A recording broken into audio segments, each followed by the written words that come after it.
Anton, I'm very pleased to meet you. How are you? It's a big pleasure to be here. It's a pleasure to be in a country where nobody want to kill me, so I like to be somewhere.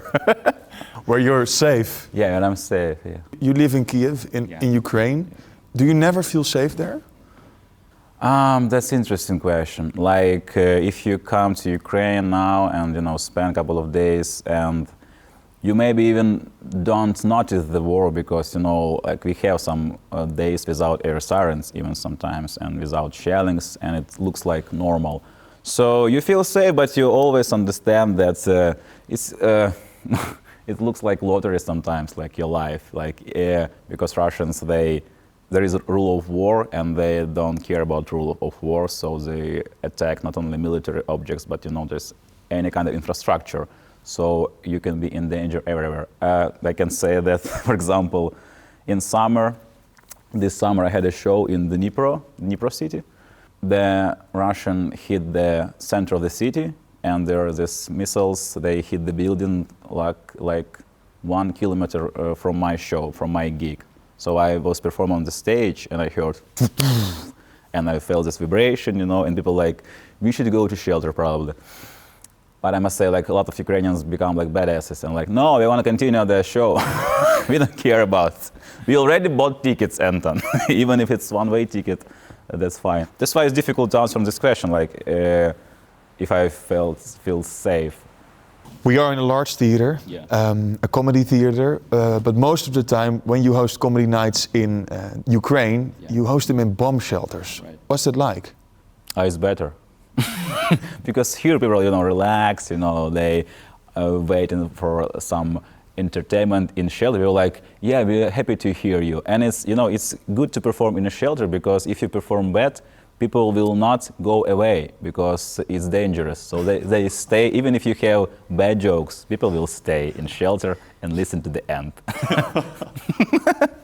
How comedy works, as I understand, like comedy helps people to go through difficult moments and this laugh, it's kind of release of people's tension. You have some tensions in your brain, in your mind, in your body, and comedy helps you to go through, to release this tension by the laugh, with the laugh, for example. Just imagine you live in a war like for a couple of months, and then you go to the comedy show the first time. For this time you had so many tension, so many troubles in your life, and then you hear the jokes, like dark jokes, and the reaction of these 40 people was so powerful, this like a super big wave of laugh, like tsunami of laugh was on me. What is the one performance that you remember the most, where you're the most proud of since the war started? I think this one, we had a small tour, like small stand-up tour for soldiers at the front line, and one of the show was in like a trench, like the place where soldiers slept at night in the ground,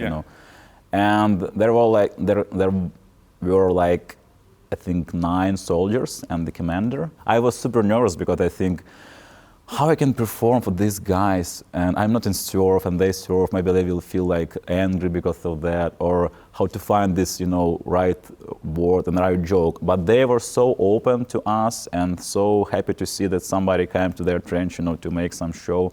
And that's amazing feeling. Like you can perform for like thousands of people and it's also amazing feeling, but this is something really special that you can't get in normal life, I think. It seems like your job as a comedian is also very tough now.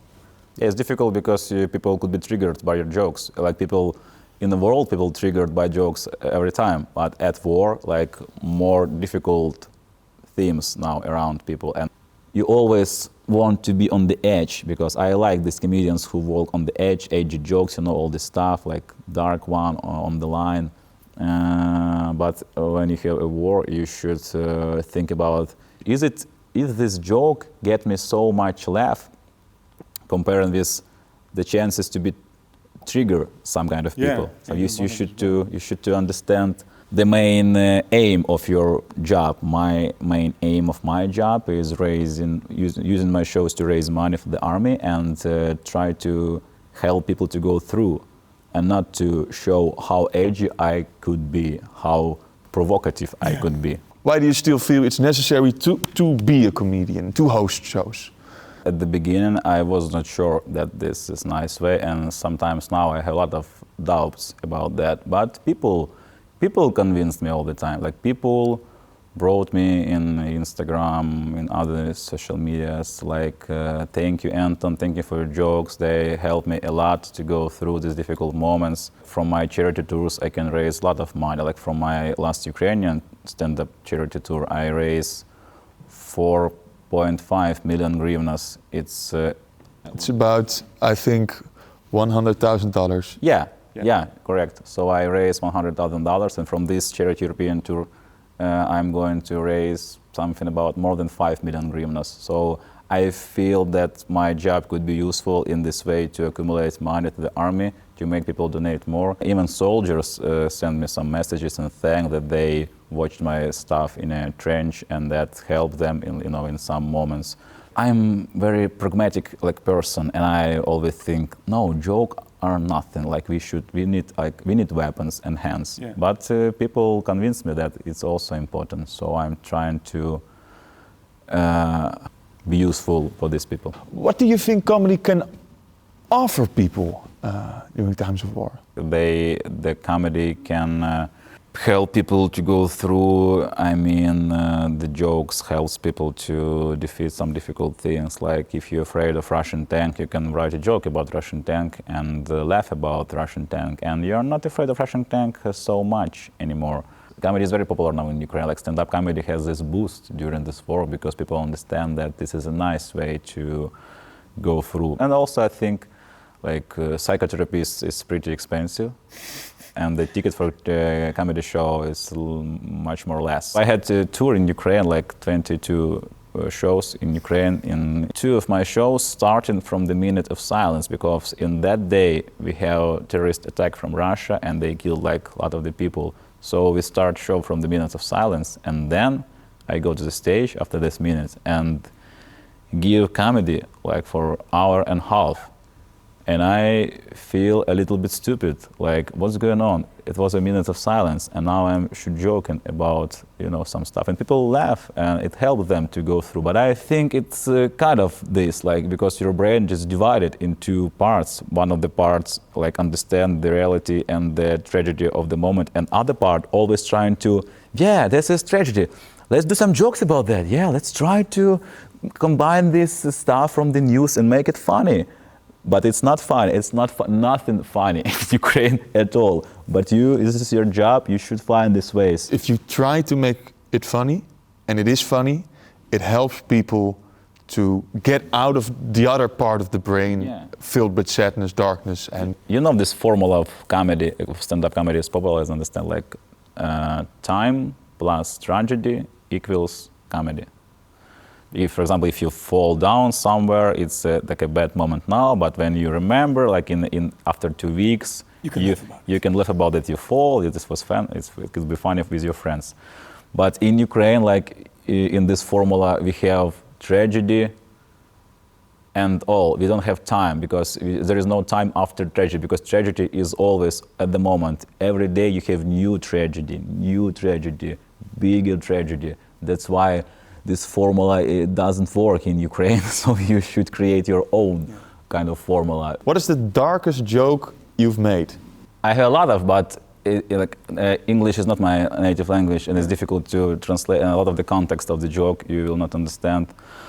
But maybe this one, this is one of the first joke I wrote, one of the darkest one at the beginning of the invasion. I think this joke shows how Ukrainians unite in this battle. I have a friend, she's named Yulia, she's a singer, and before the invasion she had like very deep depression, and she even thought about suicide. And I asked Yulia, oh my God, how are you? Like, you had this deep depression before invasion, now you have also a war. Maybe I can help you, how your mental health? And she said, oh, Anton, that's fine. Now it's much more better. I asked why, and she said, I don't want to kill myself anymore. I want to kill Russians more.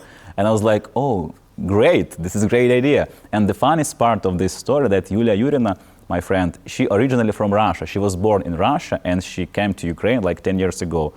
And I said to her, Yulia, you're a lucky one because you always kill at least one Russian. Yourself, I mean... That's quite dark.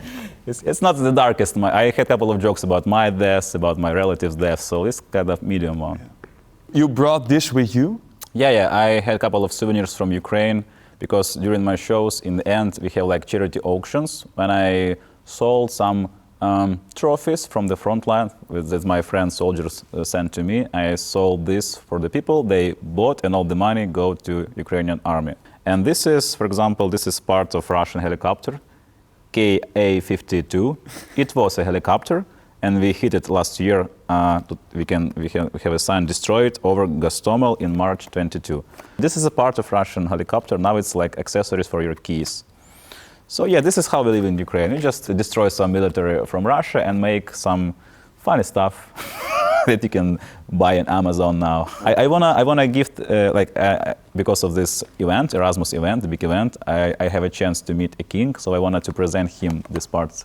Does he like part of helicopters? I don't know. Willem Alexander, maybe he likes it. I know he has flown in a helicopter before. But not one that went to Ukraine. I can be careful. Not fly near a Hostomel place if you will. Thank you, man. Thank you for this interview.